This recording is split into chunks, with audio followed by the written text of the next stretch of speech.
finalement, il va se retrouver dans une famille comme domestique, hein, et comme il a reçu une bonne éducation. C'est ça qui est intéressant, parce que même si Cheikh est dans ce décor urbain avec toutes les méchancetés, toutes les vilaineries, entre guillemets, il porte en lui le village de Dourou, avec son éducation et ses valeurs. Il est correct, honnête, même si par moment, par les circonstances, souvent il est tenté de faire Voler pour manger. de voler, hein, pour manger, parce que souvent il a très faim, mais il fait quelques jours. Sauf que là aussi, vous surprenez le lecteur aussi. C'est pour ça que je parle de rebondissement. Vous surprenez le lecteur parce qu'effectivement, la famille où il se trouve, il commence à travailler. Il se trouve qu'il y avait déjà un domestique qui y travaillait, Mamadou, sauf que Mamadou était malade et il était allé se faire soigner.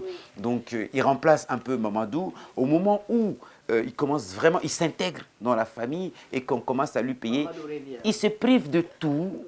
Alors, et pour économiser un peu d'argent, et pour Cheikh, pensant aux parents, comme vous parliez de pression, donc il doit à la famille, il doit à la communauté pour lui, prisonnier de cette situation-là, donc il économise de l'argent en se privant, bien sûr, et puis le premier envoi qu'il fait partir au village, donc de l'argent qu'il envoie au village, et c'est cet argent qui va précipiter les choses, parce que le père dit, ah ça y est, il a réussi, il est même devenu ministre, c'est sûr, en tout cas il est devenu grand quelqu'un, entre guillemets, et on dit, il faut tout de suite lui trouver une femme, une épouse, et on envoie. Et ça c'est impressionnant, parce que là-bas, lorsqu'il est question de lui trouver une épouse, plusieurs propositions sont faites, toutes les familles veulent que ce soit donc justement leur fille qui soit l'épouse. Ils vont jusque, et c'est ça qui est frappant aussi, et il y a à un moment donné, devant l'embarras du choix, devant, on va dire, le pléthore de propositions, le père de Cheikh dit, ne vous inquiétez pas, c'est Amadou, je pense, il dit, ne vous inquiétez pas, il est un musulman, il a droit à 4 femmes. On va trouver une première, et puis ensuite, on va trouver une autre, ça pourrait être ta fille ou une autre personne, comme pour faire patienter. Et ça, c'est pour montrer, au fait, comment ils ont accueilli la nouvelle, comment ils ont accueilli l'argent que Cheikh a amené. Pour revenir un tout petit peu en arrière sur l'éducation de Cheikh, parce que c'est un livre qui est vraiment lu au lycée, à l'université aussi, pour montrer aux jeunes qu'on peut tout perdre sauf son éducation. L'éducation que nous recevons de la famille, peu importe où on va, ça nous servira à quelque chose. Ça a servi à Cheikh, c'est-à-dire l'honnêteté, le sérieux, le courage. Vraiment. Donc, toutes ces valeurs-là ont aidé Cheikh à trouver son travail et à économiser de l'argent et à envoyer au village. Donc, quand l'argent est arrivé, tout le village était en fête. On voit la rivalité entre celui qui a l'habitude de montrer qu'il en a le plus riche du village et le nouveau riche qui est le père de Cheikh, qui pense que son fils est devenu ministre parce que lui, il a économisé ses 3 mois de salaire en tant que domestique et envoyé. Et où chacun veut que sa fille soit l'épouse de Cheikh, parce que pour les parents, ils ont dit on a besoin d'une intellectuelle pour pouvoir gérer toute la fortune de Cheikh. C'est en ce moment maintenant que la fille de l'instituteur rentre en jeu, parce que c'était, même si elle n'était pas trop féminine, mais du fait d'être à l'école, pour les parents de Cheikh, cela peut nous aider à gérer la fortune de Cheikh. Et d'ailleurs, cette fille de l'instituteur est un personnage, on va dire, même décalé, parce qu'elle n'a pas l'éducation du village, donc son père n'est pas du village, il est juste muté là-bas comme instituteur. L'avantage de la lecture, elle lit beaucoup, parce qu'elle lit beaucoup. Oui. Elle lit beaucoup, donc à travers sa lecture, son papa qui est instituteur, qui passe de ville en ville chaque année, donc ça l'a ouvert l'esprit et elle sait que les enfants ne doivent pas, on ne doit pas les forcer à se marier, elle sait qu'elle a droit à la parole, elle sait qu'elle a droit au choix, Donc, on voit la différence entre elle et les autres filles. Elle n'aimait même pas qu'on la confonde aux villageoises. Ah non. Elle était hostile à cette idée et elle, d'ailleurs, elle est présentée dans le récit comme vraiment hostile au village. Et d'ailleurs... C'était la petite rebelle. Ce qui est même, oui, bien sûr. Ce qui est même curieux, c'est que, enfin, pas curieux, c'est qu'elle... Elle a même accepté ce mariage parce que simplement, ça lui donnait l'occasion de quitter le village. Et ça, c'est une réalité. De plus en plus, les filles, elles ont un fiancé à côté. Mais juste parce qu'ils ont envie de quitter le pays, on accepte un mariage avec quelqu'un qui est à l'étranger pour partir. Donc, c'est juste cette pression de partir. Nous sommes actuellement, nous vivons à une époque où c'est la génération de départ. Donc, tout le monde a en tête, il faut partir. Souvent, quand je passe dans les écoles pour parler aux jeunes, tous, quand je demande qui a envie de quitter le pays, mais 100% ils lèvent le doigt. Ils veulent tous partir. Mais je leur dis, même si vous partez, parce que tu ne peux pas leur dire de ne pas partir parce qu'ils vont dire pourquoi vous êtes partis. Oui. Donc, vous voyez, donc on leur dit seulement, avant de partir, préparez-vous. Ne partez pas n'importe comment. Ne prenez pas le risque de prendre la mer et de mourir en chemin avant d'arriver. Ou bien les trains d'atterrissage des avions. Évitez de vous mettre en situation de danger juste pour quitter le pays. Mieux vaut être pauvre chez soi, dans un pays sous-développé, que d'aller être riche et qu'on ramène votre corps à vos parents. Il n'y a pas plus triste que voir des parents devant le corps inanimé de leurs enfants. Donc, c'est des messages comme ça. Et Aïcha aussi a accepté. Juste au mariage, elle dit avec cet enfant, parce qu'elle, dans sa tête, Cheikh est un enfant. Un gamin, oui. Voilà, est un gamin. Elle-même, elle est mineure, Cheikh est mineur. Donc, ils ont tous moins de 18 ans. Mais elle veut quitter le village. Elle veut quitter. Allez, donc Aïcha qui veut quitter le village, et effectivement, donc l'épouse, donc le colis qui est préparé. C'était le premier colis. C'était le premier colis, effectivement, parce que c'est une série de colis, d'ailleurs, dans le livre Le mariage par colis, d'ailleurs, que je rappelle, a déjà été adapté, je crois, au théâtre, bien sûr. L'histoire est une histoire qui a connu un grand succès, et puis donc on ne s'est pas privé le plaisir de partager ça avec nos téléspectateurs, soit pour faire découvrir à ceux qui ne l'ont pas encore lu, ou alors le faire découvrir, le proposer à la rélecture pour ceux qui l'ont déjà lu. Alors, je veux dire, c'est une histoire attachante. Ça, c'est pas du tout faux, parce qu'effectivement, en dehors de toutes les péripéties que Cheikh a rencontrées, l'épouse qu'on lui a trouvée, avec toute la fête, tout ce qui tourne autour, et d'ailleurs, elle se fait accompagner par deux griottes, qui sont chargées de rattraper le pagne, comme pour dire que le village, la réalité dans le village, avec tous les fantasmes, tout le rêve, toutes les spéculations, etc., est complètement différent et c'est ça, les deux tableaux que vous faites. Et en lisant, on passe à un autre. De la tradition à la modernité. Complètement. Ouais. Et ils arrivent. À leur grande surprise, ils vont découvrir que Cheikh, non seulement, et puis même ça, vous le montez super bien, l'épouse arrive et ils vont trouver Cheikh qui est domestique. Cheikh était sorti avec son patron, donc on trouve les deux dames viennent, la femme du patron, qui l'autre dit, on est venu avec l'épouse de l'autre dame, ne laisse pas finir. Elle pensait que c'était sa coépouse pour elle. Voilà. Et donc elle a une petite crise. Et le problème commence là déjà. Je veux dire, vous avez réussi ce récit, sincèrement. Et donc on est là, et puis donc je parlais de rebondissement, et là c'est vraiment une situation inattendue.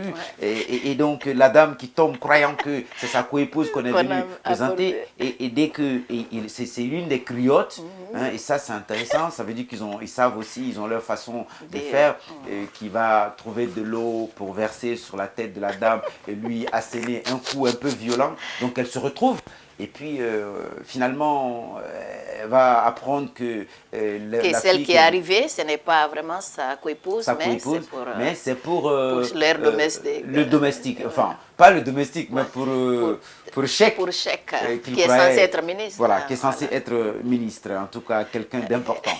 Et donc, tout le monde est surpris, enfin, les employeurs de Cheikh sont surpris de découvrir que la femme, c'est pour lui. Et donc, elle aussi, elle découvre, mais c'est qu'elle est têtue jusqu'au bout, Aïcha, parce que dès son arrivée à la gare voiture déjà, donc le colis, l'épouse de Cheikh, elle décide de changer déjà de prénom. Oui, Aïcha...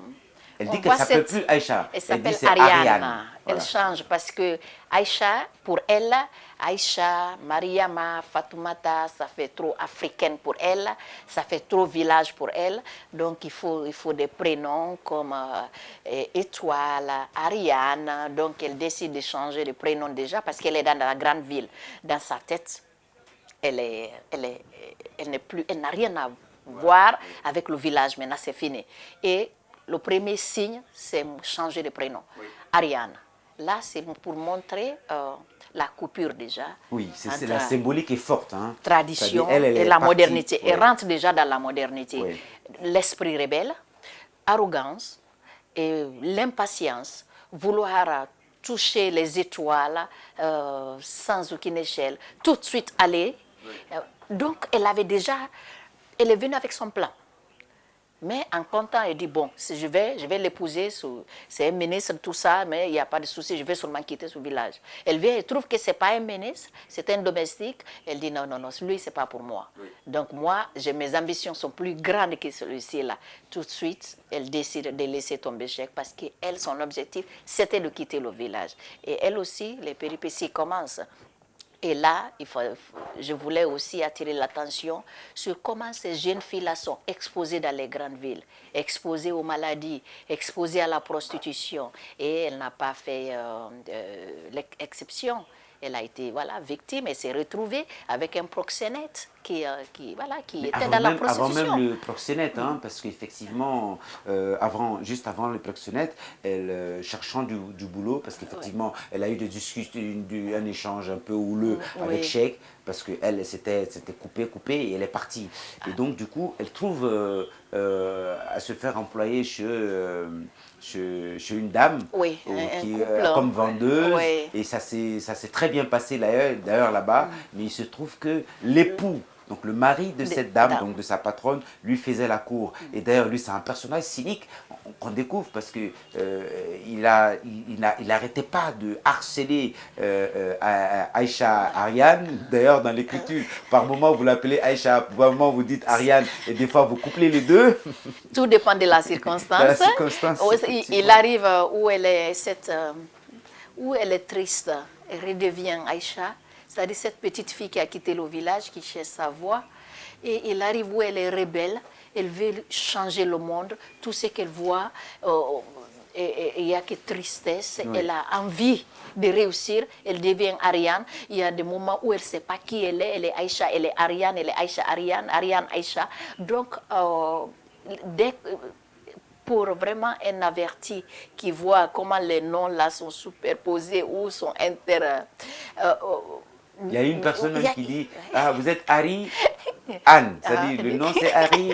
Alors elle, finalement, elle ne réagit même pas à ça. Mais ce que je veux dire, c'est un petit passage, c'est un personnage qui ne reste pas longtemps, mais qui est très cynique, parce qu'effectivement, il accuse Aïcha Ariane de lui faire des avances. Et ça, c'est un message pour nous les femmes. Oui. À chaque fois que nous avons de l'aide à la maison, nous avons des filles adoptives à la maison, nous avons des jeunes filles à la maison, et tout de suite, il y a de ces maris cyniques aussi qui essaient d'abuser ces filles. Oui. Et nous, les femmes, nous accusons souvent ces filles. Oui.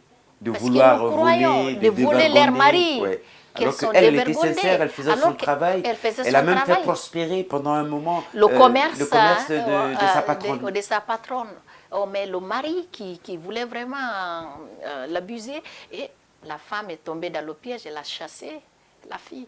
L'histoire est crédible parce que bon, le personnage déjà depuis le village est présenté comme une gamine, hein, Oui. mais qui déjà physiquement Elle veut seulement le meilleur pour montrait, sa voilà, vie. voilà, effectivement. Et donc de là, elle va partir un peu triste de chez ce patron, de cette patronne plutôt, et puis et c'est là qu'elle va tomber dans le piège du proxénète justement, désemparée, sans, on va dire, un peu perdue comme ça, et puis elle voulait juste vivre.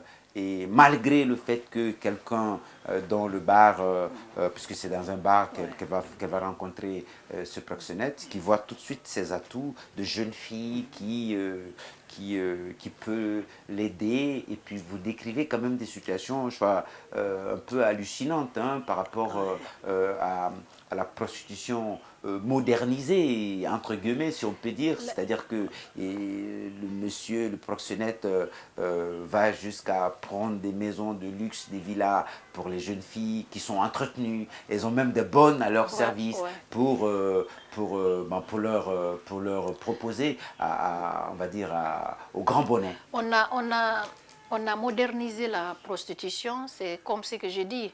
Nous avons banalisé les valeurs africaines que nous avons, nos valeurs traditions. La chair humaine n'est rien maintenant qu'une marchandise. Et on voit des jeunes filles aujourd'hui, une heure tardive dehors, et maintenant de la rue. C'est devenu dans des maisons closes. Et qui sont ces clients? Mais c'est nous-mêmes, nous les adultes, qui sommes des clients. Et ce n'est pas seulement ces jeunes filles. Il y a des garçons aussi prostitués qui sont entretenus par ces grandes dames. Ils sont dans les grandes villas. Ces garçons-là vraiment sont à la merci de ces grandes dames. C'est de la même façon aussi, ces jeunes filles sont à la merci des grands bonnets, des grands riches, nos ministres, nos personnalités, nos ambassadeurs, nos expatriés. Donc c'est une réalité qui est là. Parce que ces personnalités savent, s'ils viennent dans la rue, on va les remarquer, on va les reconnaître. Donc on prend une maison, on prend un appartement où on laisse ces jeunes filles. Et ces personnes qui le font, c'est qu'ils oublient qu'ils ont des filles aussi, qu'ils ont des enfants aussi. Et tout ce que tu fais à l'enfant d'autrui, quelqu'un d'autre fera à ton enfant. Le mariage par colis de Bita Anne, effectivement, un ouvrage, on va dire, je veux dire, écrit un peu comme qui dessine, hein, on va dire, qui fait une peinture de notre société vraiment dans ces réalités qui sont dures à accepter, mais malheureusement, comme vous le dites, qui sont des réalités et d'ailleurs qui se compliquent davantage. Hein, et c'est là où, on va dire, on peut attribuer à votre ouvrage tout le mérite parce qu'on a dit au début, il date de 2004, donc on va vers les 20 ans, en tout cas c'est plus de 15 ans, mais ces réalités effectivement ne font que se renforcer, malheureusement, se renforcer. Pendant ce temps, Cheikh, lui, on va dire, il suit son chemin aussi, il a fait pas mal de petits boulots. Et puis jusqu'à ce que, il a fait un peu de délinquance même, hein, entre des passages, tout ça pour survivre. Et d'ailleurs, là, on est dans trois mondes là. On est dans le monde des parents de Cheikh et du village. On a le village. On a maintenant donc Ariane et Aïcha qui a pris sa voie, donc qui s'est séparé de Cheikh, donc qui est dans sa voie, on va dire, dans l'engrenage de la prostitution donc, avec ce proxénète. Mais on a aussi Cheikh qui donc a suivi sa voie. A suivi donc, sa voie, petit boulot, qu'il a amené maintenant jusque dans un bateau où il est matelot, et puis il se retrouve à Marseille. À Marseille. Et ça, c'est toute une histoire. Comment il fait pour arriver là? Il a même une tentative de suicide. Oui. Il fait une tentative de suicide au port déjà à Conakry avant de partir, comme pour dire que c'est vraiment une histoire riche de rebondissements où le lecteur est constamment surpris par on va dire, par le narrateur. Mais ce qui est intéressant et qui, pour moi, vaut le coup qu'on invite les gens à lire, même à relire votre ouvrage, c'est que vous réussissez à tenir en haleine tout le long du récit le lecteur. Je veux dire, pour un ouvrage, pour une histoire, quand on réussit à tenir celui qui écoute. Pour cela, je n'ai pas mis des chapitres, chapitre 1, chapitre 2, parce que on n'a pas envie de s'arrêter. Oui. À partir du moment où on a quitté le village, du village jusqu'à Conakry, de Conakry, le bateau, la prostitution, Marseille, Paris, et encore retour à l'envoyeur. Donc, oui. Et puis même avec des va-et-vient au village aussi, parce qu'effectivement, on n'a pas dit, c'est un épisode, on va revenir là-dessus, et puis peut-être qu'on va vous donner le mot pour clôturer l'entretien, on va passer aux autres rubriques, mais je veux dire, quand Marianne vient, puisque ça ne s'est pas bien passé, enfin Aïcha, puisque ça ne s'est pas bien passé avec Cheikh, et qu'elle a suivi sa voie, hein, donc il a conduit à la prostitution, et que Cheikh aussi est en train de grouiller, de se battre, pendant ce temps, il y a un retour au village, je veux parler du récit. Et pendant ce temps, les gens se posent des questions. Depuis qu'il a épousé cette fille, ça c'est les parents des Cheikh qui le disent. On n'a plus les nouvelles des Cheikh. Non seulement on n'a pas les nouvelles des Cheikh, mais l'argent ne vient plus. Voilà. Le mariage par colis de Binta Anne, effectivement, ouvrage qu'on a reçu avec beaucoup de bonheur, mesdames et messieurs. On vous invite à, justement, si vous ne l'avez pas encore lu, on vous l'invite à le lire. À présent, mesdames et messieurs, nous allons passer donc à la rubrique marque-page.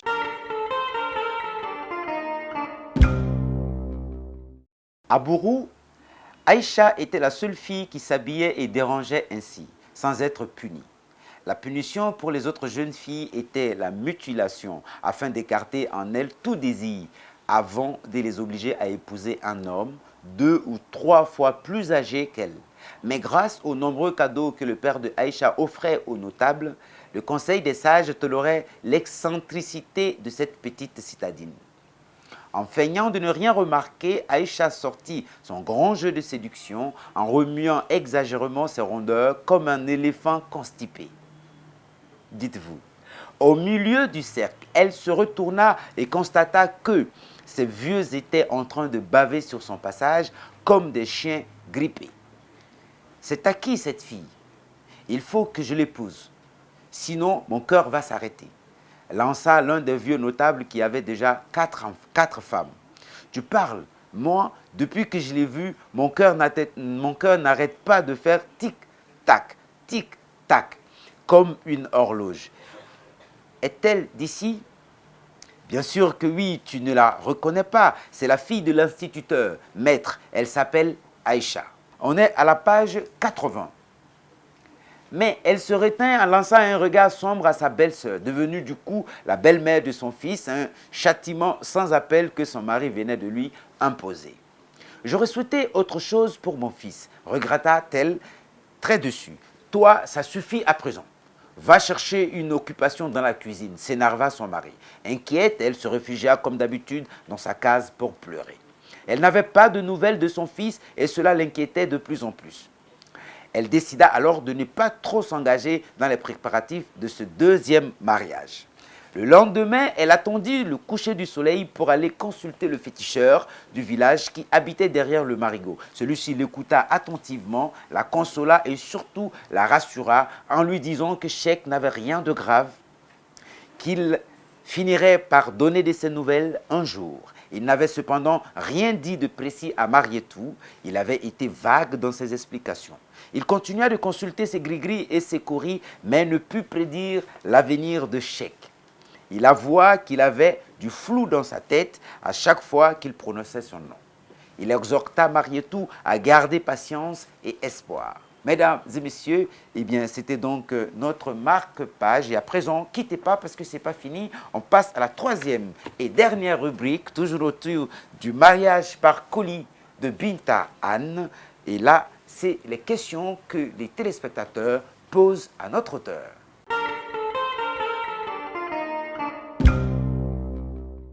Binta Anne, bonjour. Bonjour. La première question que je voudrais vous poser est la suivante. Dites-nous, 15 ans après la publication de votre ouvrage, dites-nous quel est le regard que vous portez sur cet ouvrage par rapport aux problématiques que vous abordez. J'ai commencé à écrire ce livre, j'étais déjà au lycée et je constate que nos réalités restent les mêmes. Les difficultés que les jeunes ont pour s'en sortir, restent les mêmes aussi. Mais il y a quelque chose que je constate, c'est la responsabilisation que les jeunes et les initiatives que les jeunes prennent pour s'en sortir malgré les difficultés de la vie. Donc il y a eu une petite évolution sur ce plan, mais le reste reste pareil. Aujourd'hui, puisque vous avez écrit cet ouvrage, quel est le message que vous avez à passer aux parents et aux jeunes filles? Pour les parents, c'est prendre les responsabilités. Il ne faut pas que nous oublions que ces enfants sont à nos charges. Ils restent des enfants. Il faut que nous continuions notre devoir pour les éduquer, les encadrer, les guider, de ne pas laisser ces enfants-là essayer de s'en sortir tout seuls. Ces enfants-là ont besoin de modèles. Il faut que nous soyons ces bons exemples pour ces enfants.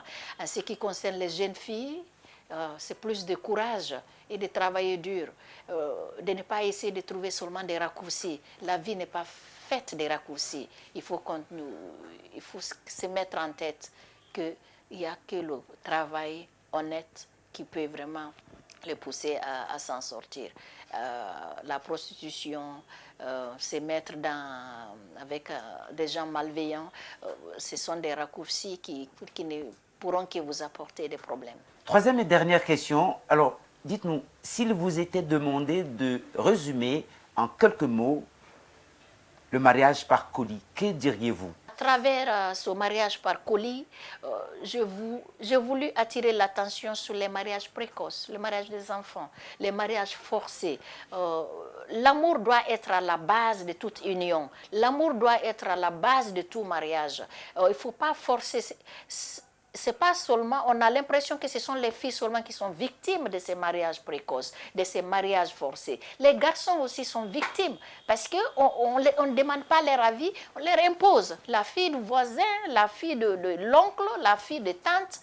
Et il y a une nouveauté aussi qu'on voit à cause des politiques, on voit de plus en plus où l'affaire ethnique est rentrée dedans pour dire non, il ne faut pas épouser telle fille, elle est de telle ethnie, elle est de telle ethnie, il ne faut pas épouser ce garçon, il est de telle ethnie. Donc, il faut vraiment qu'on laisse l'amour parler, on laisse les enfants choisir. Binta Anne, merci. Je vous remercie.